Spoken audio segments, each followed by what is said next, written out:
What is up? Welcome into your daily Buckeye Blitz for Hump Day, Wednesday, April 5th, 2023. I'm your host, Joe from the Buckeye Cast. Oh boy, it's a hump day. How are you getting through it? Hopefully with some Buckeye football that'll cheer you up. I will try to cheer you up. All right, what do we got here? Today, we're going to jump right into it. Please, if you like this video, I appreciate it if you hit the thumbs up button. Also, subscribe to the channel. Really appreciate it. It's amazing the number of people that watch our content but are not subscribed. It's crazy. Anyways, really appreciate a subscribe, please. Today, we're talking about the top 4 players that stood out from Saturday's scrimmage at Student Appreciation Day. Let's kick it off.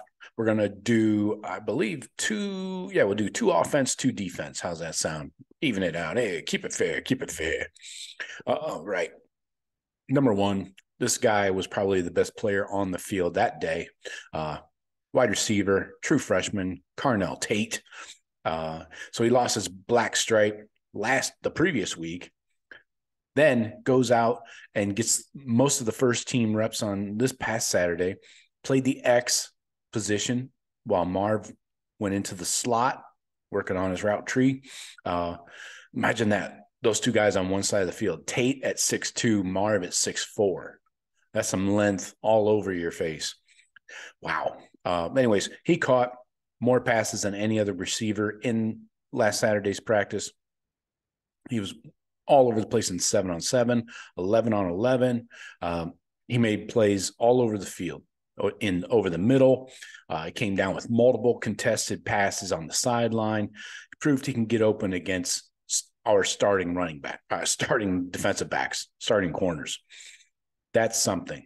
Iron sharpens iron, right? Don't hear that enough. Maybe you do. I don't know.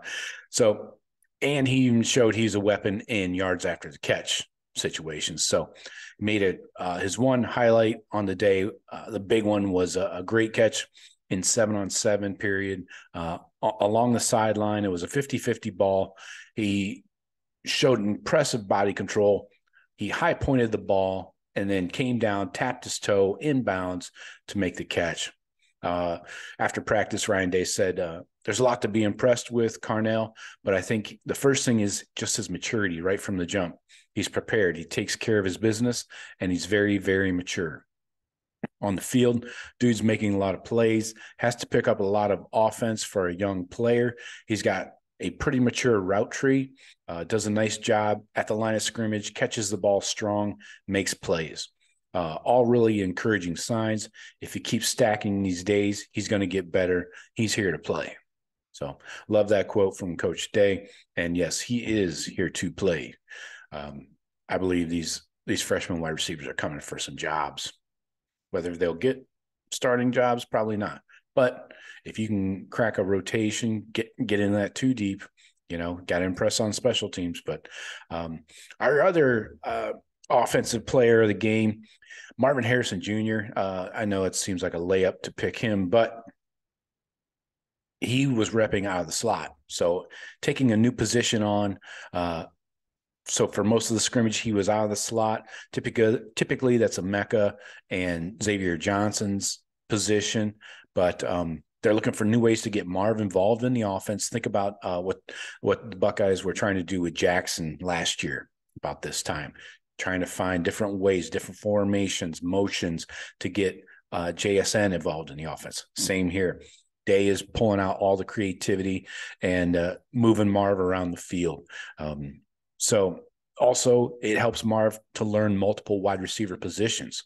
It'll help grow his versatility as, the NFL comes calling and assessing him. So this is a real option for the Buckeyes this fall. You start seeing him lined up all over the field. Don't be surprised.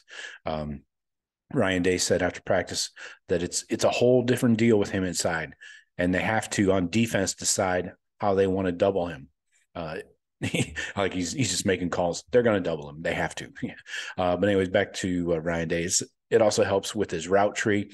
So it's a good thing to help him get his progression and his development. It's something we want to do, but it's also something for the defense to consider.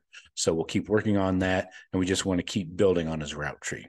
So all over the route tree, it's going to be a huge, wonderful, blooming route tree. I can't wait to see it. All right, let's flip it over to the defense, the other side of the ball. First guy, this guy stands out like a tree in a forest. No, that doesn't make sense. Damn it. Tree in a field?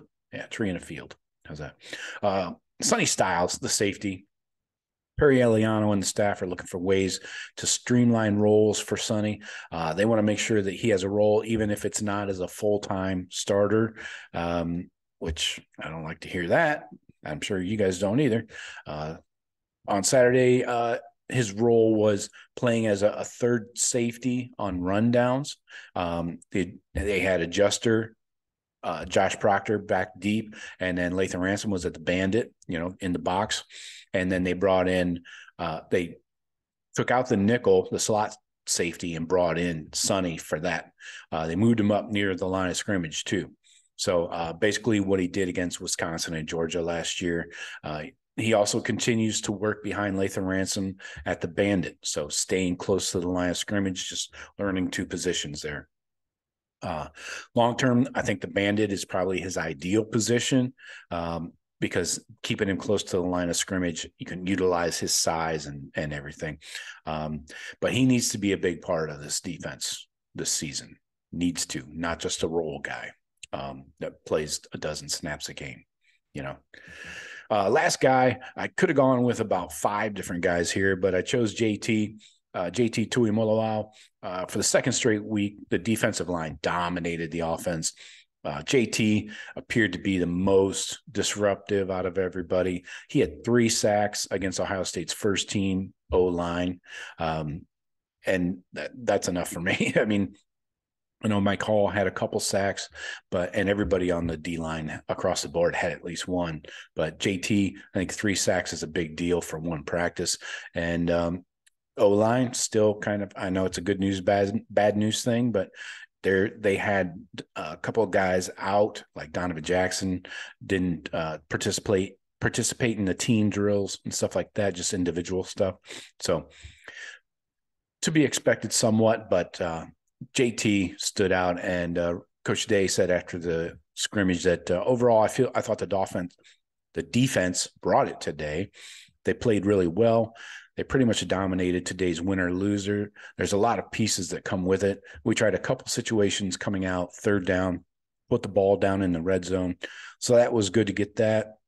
We'll get it on film and keep growing.